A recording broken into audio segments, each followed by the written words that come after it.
A vigil will be held today for Amazon worker Pashawn Brown. She died suddenly after working for months in Amazon's COVID testing center. Jordan Chariton, a fantastic journalist, has been doing great work uncovering what's been going on here in this tragic situation. We can put his tweet there up on the screen.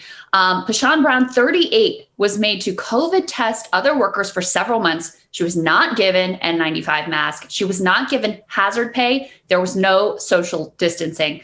Her sister said that Pashawn came home recently with a headache and she died in bed the next morning. What a tragic situation. Here to update us a little bit on it is Jordan Chariton himself. He's journalist and the CEO of Status Quo. Jordan, give us the background on this story, the lack of personal protective equipment, what Amazon's reaction is, if they have any defense whatsoever, and then anything else you can update us on.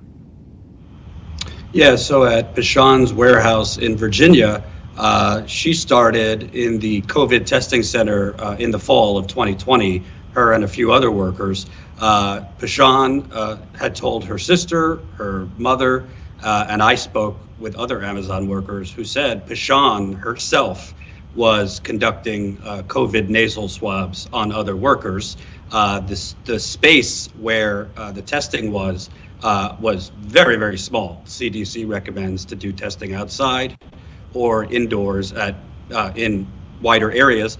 And she did not have N95 masks, gowns, goggles, surgical gloves, the full protective gear that experts say you should have when dealing with potential COVID patients. Pashawn was testing coworkers all day for months. And like you said, she came home, told her sister, my head hurts. Next morning, makes her 12-year-old daughter breakfast, goes back to lays down, doesn't wake up. The family had asked Amazon if Amazon could assist them with doing an autopsy. Very expensive.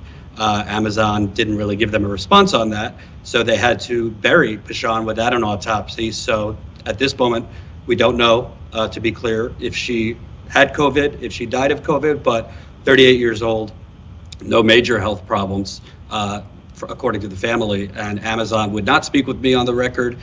They have not issued a formal statement on this. They did tell another reporter that their workers self-administer the tests, kind of challenging the fact that Pashawn was doing the testing. Obviously, she's not here to rebut that.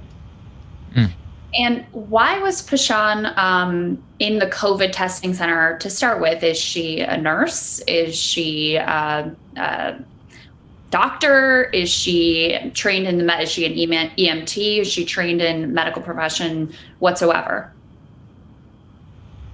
No to all of those. Pashawn, and to be clear, there were other workers in the COVID testing center at Amazon, not medically trained. She was trained to do the nasal swab, not a nurse, not a doctor, not any of those things. She drove for Amazon before moving into the warehouse. And it really begs the question, which Amazon has not answered, why does a $1 trillion company, last year they had a $1 trillion market cap, why do they have generally paycheck to paycheck workers with no medical training having anything to do with COVID testing? Since I broke this story about Pashawn, other Amazon workers have reached out to me. One in particular from North Carolina just told me just recently Amazon switched from having workers involved with the testing to bringing in licensed nurses. So, obviously Jeff Bezos, Amazon has all the money in the world to have nurses, doctors come in and do the testing. And I would also say I've seen video from Pashawn's warehouse that the site that they had, the little area that they had this COVID testing center, had no barriers, had no plexiglass, and was right next to the break room where workers congregate. So there's a lot of seriously questionable things. And I will say, Crystal, you know this from other stories. Amazon workers are deathly afraid of speaking with journalists. There's a culture of intimidation, fear. This has been one story. It's been extremely difficult to get workers to speak with me. The few that I have spoke with confirmed that Pashawn was testing other workers, but they're afraid to go public because they know that they would be fired. Yeah, that's the craziest part to me, Jordan, which is that, we don't know how she died, but this is pretty crazy that we might have employees testing each other who are not trained medical professionals, and these are all people working in close quarters. Can you talk about that, which is that there's a reason that they're testing them, and it's because they're, still working in an environment in which they're coming into contact with people still. Yeah, I mean, obviously, so many stories have fallen by the wayside because of the Trump craze. But I mean, literally, I get the text messages sent to me from workers every single day across the country.